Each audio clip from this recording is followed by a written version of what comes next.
राम राम सा, राधे राधे।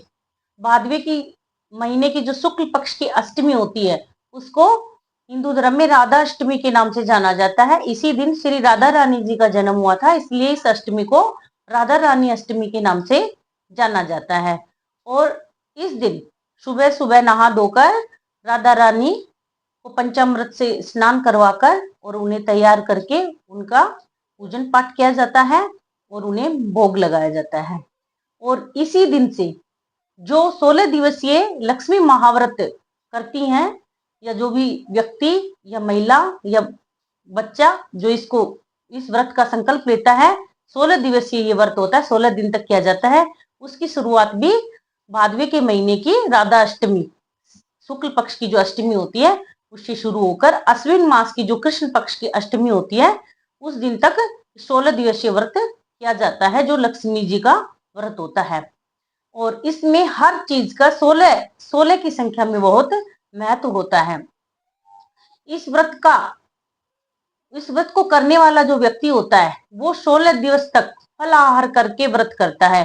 अगर 16 दिवस तक कोई व्रत करने में सक्षम नहीं होता है तो वो व्यक्ति 3 दिन, यानी कि एक दिन राधाष्टमी, एक दिन भादवे की जो पूर्णिमा आती है उस दिन, और एक दिन अश्विन मास की जो कृष्ण पक्ष की अष्टमी यानी अंतिम दिन जो होता है उस दिन व्रत को अवश्य करे और माँ लक्ष्मी की अखंड जोत जलाए। घर में माँ लक्ष्मी की चौकी स्थापित करे, उस पे लाल या पीला कपड़ा बिछाकर माता रानी की हाथी वाली प्रतिमा स्थापित करे, उसे पंचामृत से स्नान कराए और एक मिट्टी का हाथी बनाकर उस चौकी पर स्थापित करे।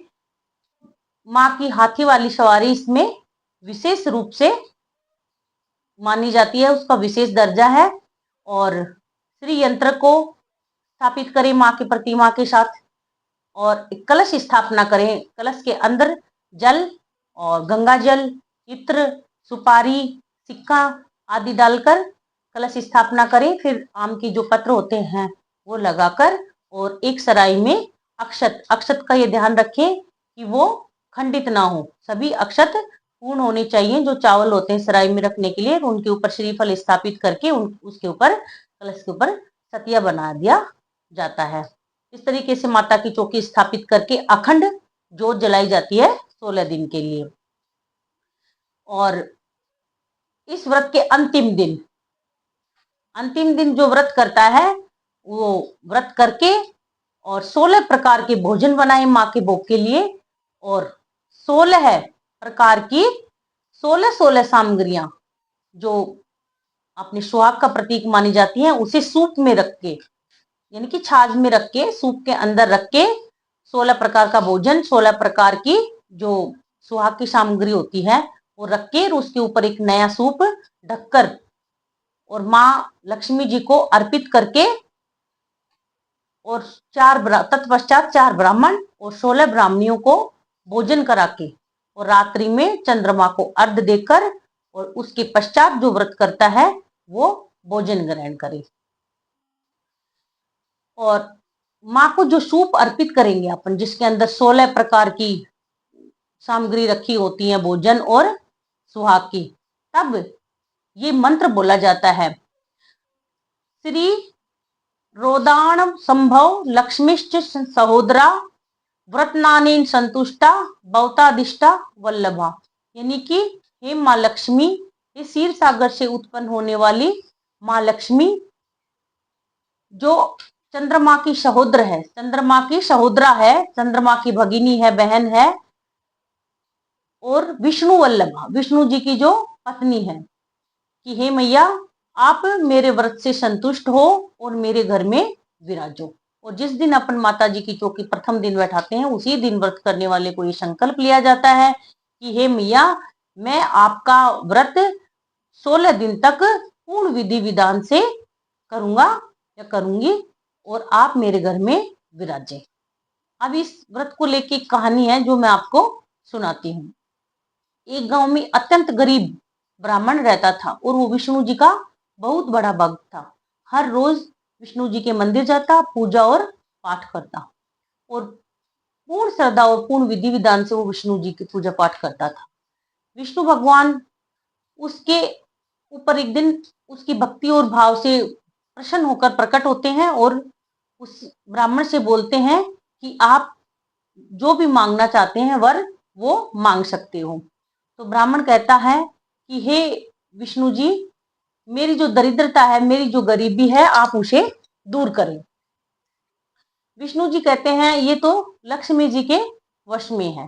तब ब्राह्मण जो होता है वो कहता है कि हे विष्णु जी, मैं तो आप ही को मेरा आराध्य मानता हूं और आप ही ये संभव कर सकते हैं। तब विष्णु भगवान कहते हैं कि यहाँ पर जो लक्ष्मी नारायण मंदिर है उसके पास सुबह सुबह एक स्त्री उपले थापने आती है, कंडे बनाने आती है। तो सुबह जाकर उसका आंचल पकड़ लेना और ये हठ करना, ये जिद करना कि आप मेरे घर में आके निवास करो। तो ब्राह्मण समझ जाता है कि वो शायद माँ लक्ष्मी है और तब वो विष्णु जी से पूछता है कि क्या वो माँ लक्ष्मी है। तब विष्णु जी कहते हैं हाँ, ये वो माँ लक्ष्मी है और आप उसका आंचल तब तक मत छोड़ना जब तक कि वो आपके घर में आकर रहने के लिए हाँ ना कर दें। और ऐसा कहकर विष्णु भगवान अंतर्धान हो जाते हैं। तब ब्राह्मण अगले दिन यही करता है। जब माँ लक्ष्मी सुबह सुबह औरत के वेश में लक्ष्मी नारायण मंदिर के पास उपले बनाने आती है, कंडे थापने आती हैं, तो ब्राह्मण उनका आंचल पीछे से पकड़ लेता है। तो लक्ष्मी जी बोलती हैं कि आप कौन हो, मेरे आंचल को छोड़ो।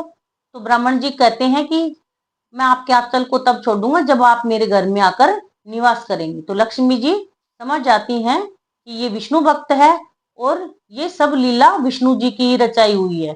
तब माँ लक्ष्मी जी कहती हैं कि हे ब्राह्मण देव, जो व्यक्ति मेरा पूर्ण भाव से पूजन पाठ करता है, भक्ति करता है और मुझे पूरी श्रद्धा से बुलाता है, तभी उसके घर में मैं निवास करती हूँ, उससे पहले मैं उसके घर में निवास नहीं करती हूँ। तो इसके लिए तुझे 16 दिन तक तेरी पत्नी के साथ मेरा उपवास करना होगा, मेरा व्रत करना होगा और पूजा पाठ करनी होगी, तब मैं तेरे घर में आके विराजूंगी। तब ब्राह्मण अगले दिन से, राधा अष्टमी के दिन से, यानी कि भादवे की शुक्ल पक्ष की अष्टमी से और आश्विन मास की कृष्ण पक्ष की अष्टमी तक 16 दिवस तक फलाहार करके माँ लक्ष्मी जी का व्रत करता है अपनी पत्नी के सहित। तब माँ लक्ष्मी का आह्वान करता है और माँ लक्ष्मी उनके घर में आकर निवास करती हैं और तभी से ये महालक्ष्मी जी का व्रत जो है वो प्रचलन में है और माँ लक्ष्मी जी का व्रत किया जाता है। और ऐसा माना जाता है कि माँ लक्ष्मी जी का व्रत उस ब्राह्मण ने किया और उसके बाद उन्हें अकूत धन संपदा प्राप्त हुई और उनके दिन बदल गए। और जिस प्रकार से ब्राह्मण देव के दिन बदले, उसी प्रकार से इस कहानी को सुनने वाले और सुनाने वाले माँ लक्ष्मी सभी के मनोरथ पूर्ण करे और उन्हें अकूत धन संपदा प्राप्त हो। राधे राधे, जय लक्ष्मी मैया।